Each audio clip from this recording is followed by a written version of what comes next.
Star Wars. They are films. There are 7 of them. But which one is the best? Which one has the best script, the best direction, the best music, and overall the best Star Wars-ness?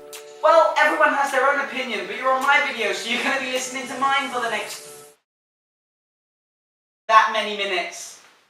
I'm going to be going film by film and giving what I believe to be the pros and cons, some with more cons than others, of each one. It's important to note before starting that I love all the Star Wars movies, but the purpose of this is to analyse which makes some films better than others. So don't go calling me a prequel hater or a George Lucas fanboy or some shit, because I don't pick sides like that.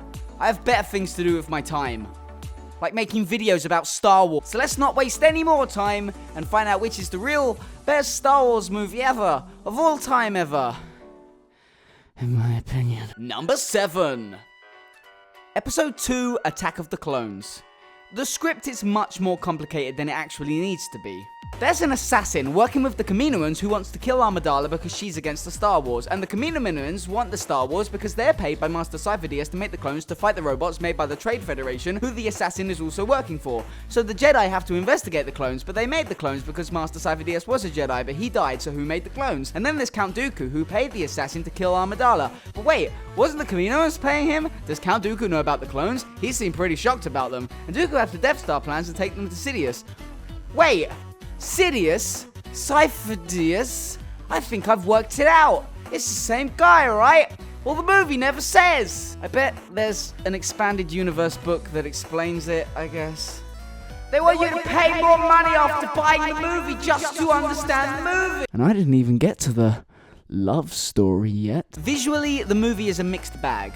We get some great stuff in the Tatooine sections, with Anakin's revenge sequence being very pleasing to the eyes. But the rest of the movie is this weird green screen environment-filled mess. Sometimes it works, and then sometimes it doesn't. It's like a strange experiment. Some of it can be chalked down to early CGI, I guess, but things like the Jedi Temple scene are extremely laughable. When the movie wants to, we do get some interesting lighting choices, like the clashes of red and blue in the final battle, but the green screens more than not just make a very sterile looking movie, and it can make it a bit boring to watch. The music is great, Across the Stars being one of, if not the best theme written for the whole saga. I'm gonna get death threats for not giving that to Duel of Fates, but we'll get to that later. At the end of the day, it's the weakest of all the films.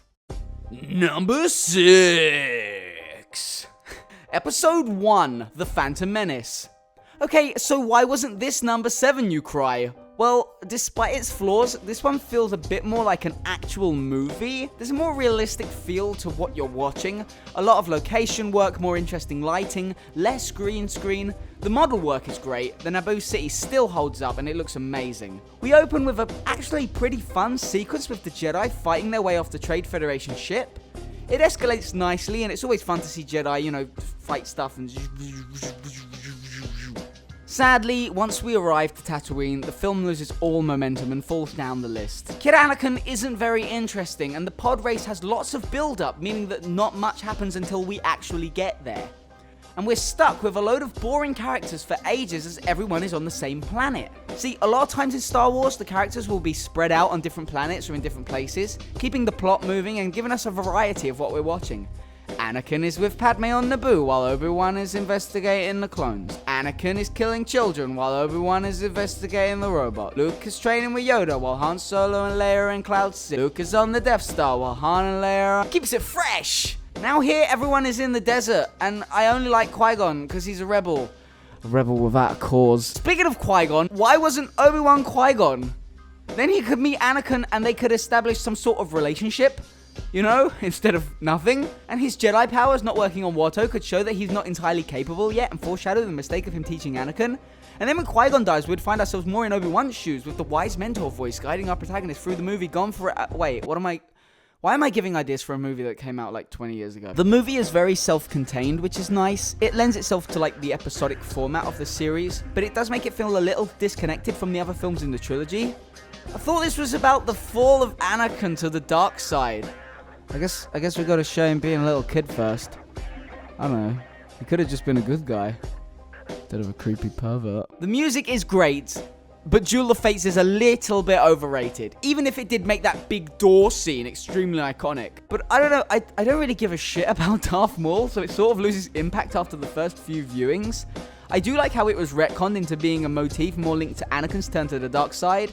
I guess that somehow links the movie to the rest of the trilogy, but not really. The best thing this movie ever did for the franchise was introduce my favorite character of all time, Newt Gunray. He's the best Star Wars character ever. He's great. Can we get an anthology movie with him and the other guy? Hey, give him a little sitcom together. Number 5. I'm gonna get burnt at the stake for this one. Episode 4, A New Hope. This is a film I struggle with most on this list. On the one hand, it is the perfect introduction to the Star Wars universe. All the elements slowly fall into place, starting with the current nature of the galaxy at that moment, Empire versus Rebels, down to the details. Jedi Knights, farm boys, smugglers, droids. The characters are all introduced perfectly and the main themes of the series are set. But there's just something about it. It doesn't feel like it's Star Wars yet. Yeah, the film called Star Wars doesn't feel like Star Wars. When I watch it, I can't really look past the fact that it is just a small 70s science fiction film with a bit of a hokey script that exploded far beyond what it was ever supposed to be. All the little details that have been tied into the greater storyline now seem to detract from the film, and all the re-releases and edits make it even harder for me to separate the movie from reality. Even if I'm watching the unaltered version, just knowing the alternative ruins my immersion. I guess it's not the film's fault, and again, I love all the Star Wars films, but this one just doesn't hold my interest as well as some of the others do. It's not a complete train wreck like Clones is, but that kind of makes it harder to watch. At least I can enjoy Clones because of some of the bad elements. By the way, did you know it takes 48 minutes for anyone to even mention Newt Gunray in Clones? But A New Hope just seems to lose me after a while. It's a shame because the movie was very well made, but for me it's just not the best.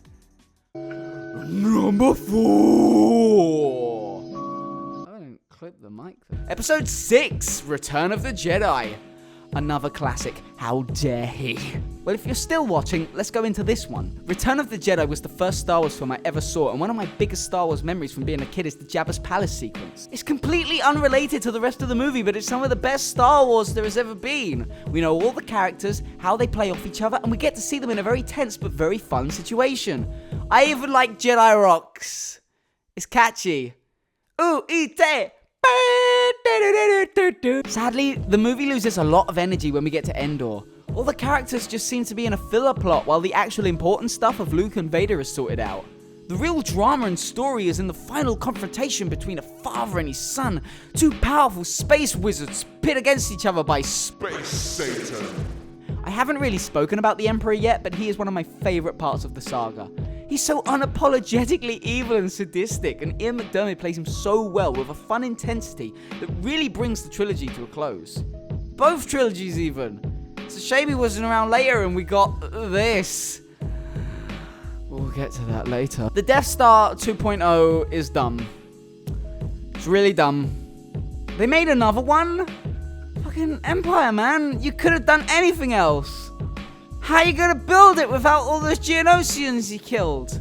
Where are you gonna get the Kyber crystals from? God, I hate the expanded universe. They're gonna have to clone Mads Mikkelsen. That's his character, right? Hey, when's Rogue One coming out? I have to decide if it's canon or not. The thing I hate most about this movie is the stupid, forced, contrived, pointless Luke, Leia, and Han love triangle, but not really. It's just Han is stupid thing. Leia, just tell him. There's no negative repercussions from this. He was happy. He'd be a lot more chill during the battle if you told him, oh yeah, Luke and Leia are brother and sister. It's a bit odd. Even though I've always known this because I watched Jedi first, it still didn't even really fit with the other films when I was a kid. It works a bit better in Force Awakens, you know, whenever they actually mention it. But they weren't really on screen together and we haven't seen 8 yet. I don't know. It's weird. I really like the ending. It's nice that the gang's all there and they're happy. Enjoy it now, guys. You're gonna get all... Okay, here we go. We're in the top 3 now. We know what films are left. We just don't know what order. Will the number 1 spot go to Caravan of Courage? Well, we're about to find out. Number 3. Episode 7, The Force Awakens. This is a good movie. It's got good characters, new and old. Great action. Great dialogue. great visuals. It's great. Does it take too many plot points from A New Hope? Well, yeah. But it's enjoyable enough that I can look past that. It's like Jurassic World. It's sort of a Star Wars greatest hits album. But after 10 years and the response to the prequels, it sort of had to be, I guess. I don't care. It's fun. It's a space adventure. It's Star Wars. Is there dumb stuff? Yes. There's another fucking Death Star. Clone Man's again. We need him to make it bigger. And I don't really like the story for another time thing with the lightsaber, because I feel it'll just be explained in a book again, and it's like, if it's just like some Cloud City miner found it hanging off a TV antenna, then why don't you just say that? Also, Snoke. I don't really know what's up with this guy. Is he a giant? Where was he all this time? Is he new? He looks old. He was watching Kylo. How do you know this? Did you know about him? Was he watching your son from the bushes? Was Snoke hiding behind the bushes looking at little Ben? Oh no, my pop filter's about to fall down. I hope the Rey mystery is resolved correctly. It's hard to say whether it's a good plotline or not because I don't know the answer yet. Just don't Cypher Diaz me again, Lucasfilm. Wait, what if Snoke is Cypher Diaz? On the plus side, Kylo Ren is the second best Star Wars villain of the saga, beaten only by Sheev. The reason being that he is actually a character with struggles and flaws and needs. He's not just a cool-looking evil dude or a pervert and vocoder. I'm not saying that Darth Vader wasn't a good villain, but his presence is sort of diminished by the prequels. And don't tell me Darth Maul was fleshed out in the cartoons. You had 2 hours and 15 minutes to flesh him out. You spent 40 minutes of it on fucking Tatooine. In the exact same time frame, I feel like I know Kylo Ren. And I'm extremely interested in seeing where the character goes next. And before anyone complains that, oh, he's just a whiny emo kid who will never be as good as Darth Vader. Yes, that's the point. Well done. His whole character is defined by trying to be Vader and completely failing. And that's how it motivates him to try harder. This could either result in him failing completely and falling to the light, or doing some sort of atrocious act putting him far above anything Darth Vader ever did. Fuck. Hold on. Or doing some sort of atrocious act that puts him far above anything Vader ever did, you know, to beat him. But I guess time will tell. Number 2. Episode 3, Revenge of the Sith. I just want to point out, this isn't a great movie objectively. But I fucking love it. Get like 20 planets and like 50 lightsaber battles, and there are some actual Star Wars and some amazing visuals and great dialogueless moments between Anakin and Padme over the city, the Emperor having the most fun of all, finally being able to reveal himself, the opera scene, Anakin's attack on the temple, the music, the death of Newt Gunray. It's got some great stuff. Anakin and Obi-Wan's relationship is much stronger here, and while it's a bit too little too late because of the other prequels, it is appreciated, you know, the effort. Sadly, there are also many elements that just aren't good. Aren't good, no, at all, no, what bit, what, no. We don't need Kashyyyk, it's pointless. Why is Chewbacca in this movie? What's the point? It's only because I'm so in love. Oh my god, stab me now, Kylo. The final lightsaber battle goes on for about 6 minutes too many and ends up boring. But this is the Star Wars film I probably watch the most, just because it's the one I have the most fun with. The green screen is better implemented, the script is better, the ending is very satisfying. Except for the whole no. Oh well, it happened. So we all know what's coming next. No more war! Episode 5. The Empire Strikes Back. I shouldn't even need to go into detail. Just watch the movie. This movie is Star Wars at its most purest. It's what most people imagine when they think of the saga. It's just the perfect Star Wars movie. I don't even know what to say to describe it. It's great. Go watch it. Star Wars. I guess I gotta say something, otherwise they'll just call me out for being a hack and not explaining why I like it so much. The Executor is so cool. Look at the colors. I love it. So those are my thoughts on the Star Wars movies, but what's your favorite Star Wars movie? Or what's your list in order? Maybe this list made you reevaluate some of the films for better or for worse. Maybe you think I'm an idiot. Whatever you think, comment below or wherever and let me know. And if you like this, I'll probably make more. There are a lot of movies and games and TV shows I would love to talk about. So I'll see you next time if there is a next time. And may the Force be with you. Always. guys.